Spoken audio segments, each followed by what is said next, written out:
Kung alam niyo guys ano itong bato guys, parang baul guys, i-comment lang din niyo guys kung ano itong bato guys. Wala ito eh.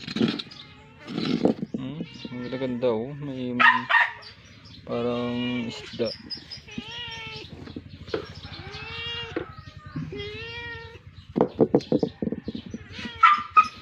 Nasa comment section guys, anong bato ito guys, nakaalam ito ha. Kuha ko ito sa ilalim eh, kung anong itong laman guys, hindi natin alam.